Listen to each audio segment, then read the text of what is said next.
ایک اچھی غزل کہہ رہا ہے، شاعر اس کو چاہیے کہ باقی شعراء جو ہیں وہ مکرر کی آوازیں لگا رہے ہیں۔ ایک کھلاڑی اچھا پرفارم کر رہا ہے، اس کو بھی تعلیم کی ضرورت ہوتی ہے، ہائے ہو کی ضرورت ہوتی ہے۔ میں اگر یوٹیوب پہ بیٹھا ہوا ہوں تو دو ہی میری بنیادی ضرورتیں ہیں کہ اس سے میں کچھ آگے چل کے ارن کر سکوں یا لوگ مجھے پہچانیں۔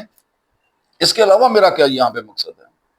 گھروں کے اندر اگر آپ دیکھیں تو آپ کی بیوی بہت اچھا کھانا بناتی ہوگی، اس کو بھی پتا ہے میں اچھا کھانا بناتی ہوں، آپ کو بھی پتا ہے، آپ کے بچوں کو بھی پتا ہے۔ لیکن کھانا کھانے کے بعد، ڈکار لینے کے بعد اگر آپ اس کو ریکگنائز نہیں کرتے ہیں، آپ اس کو سراہتے نہیں، اس کی تعریف نہیں کرتے ہیں، توصیف نہیں کرتے ہیں، آپ کے سماجی جو تعلقات ہیں اس کے ساتھ ان میں دراڑیں آنا شروع ہو جائیں گی۔ جس بہت ہی بڑی آپ کی جو خواہش ہے انسان کے اندر کی ضرورت ہے یہ، ہیگل نے کہا تھا جب یہ ضرورتیں پوری ہونا شروع ہو جائیں، جب سیٹسفائیڈ ہو جائے انسان، تو وہ تہذیب آخری ہوگی۔ اور اسی کو کوٹ کیا پھر فرانسس فوکویاما نے، انہوں نے کہا کہ یہ تہذیب اس لیے آخری ہے کہ یہ تمام ضرورتوں کو پورا کر رہا ہے۔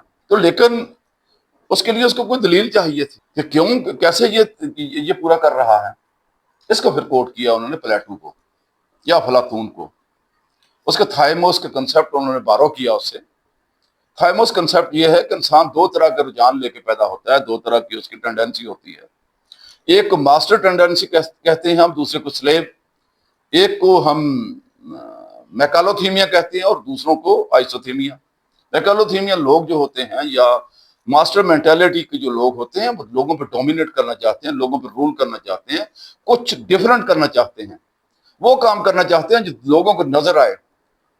وہ چاہتے ہیں لوگ ان کی مرضی کے مطابق چلیں، جو وہ آئیڈیاز تھے ان کے مطابق عمل ہونا چاہیے۔ وہ لوگوں کے ساتھ برابری کی سطح پہ سلوک نہیں کرنا چاہتے، وہ اپنے لیے کچھ اسپیشل چاہتے ہیں۔ اور دوسرے جو آئسوتھیمیا لوگ ہوتے ہیں، جو سلیو مینٹیلٹی کے، وہ چاہتے ہیں کہ تمام لوگ برابر ہوں، اور دنیا میں ان کی ایک بہت بڑی اکثریت ہوتی ہے، آپ کی 90% سے زیادہ آبادی اسی طرح کی ہوتی ہے جو برابر رہنا چاہتے ہیں، اور اس کے لیے وہ سٹرگل بھی کرتے ہیں۔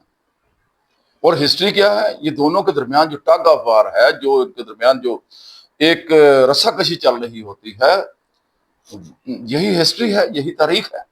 اس میں میکالوتھیمیا ڈومینیٹ کرنا چاہتے ہیں، وہ بادشاہتیں چاہتے ہیں، وہ چاہتے ہیں کہ ان کی مرضی کے مطابق ہی ہوں، فیصلے بھی ان کی مرضی، پالیسیاں بھی ان کی مرضی کے مطابق ہوں۔ اور آئسوتھیمیا وہ چاہتے ہیں کہ قانون اس طرح کا وضع کیا جا سکے کہ تمام لوگ برابر ہوں، ان کے کچھ حقوق ہوں۔ ان کے درمیان جب ٹگ آف وار ہوتی ہے تو یہ آگے ہسٹری کو جنم دیتی ہے، اور وہ ریوولٹ کرتے ہیں ماسٹر مینٹیلٹی والے لوگوں کے خلاف، جو پریولیجز مانگ رہے ہوتے ہیں۔ تمام معاشروں میں ہوتے ہیں، ہمارے معاشرے میں بھی ایسے ہی ہیں۔ آج اگر ہم پاکستانی معاشرے کو دیکھتے ہیں تو یہ چیز آپ کو صاف واضح نظر آتی ہے کہ کچھ لوگ پریولیجز لے کے بیٹھے ہوئے ہیں، اور کچھ دوسرے لوگ جو ہیں وہ ان سے وہ پریولیجز ختم کر کے تمام کو برابر کرنا چاہتے ہیں۔ اور اگر کوئی ٹرو ڈیموکریسی یا آئیڈیل ڈیموکریسی آ گئی تو وہ ایسا ہی ہوگا۔ تو وہ کہتے ہیں کہ یہ سسٹم دونوں کی ریکوائرمنٹ کو فلفل کرتے ہیں۔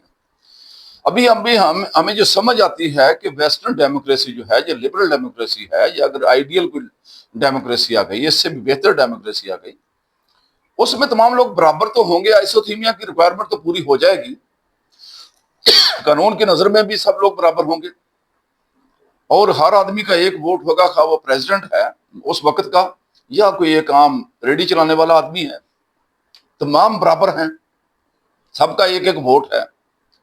ایک طرح کا وہ جرم کرتے ہیں، دونوں کو ایک ہی کٹہرے میں کھڑا کیا جاتا ہے، قانون کی نظر میں بھی برابر ہیں۔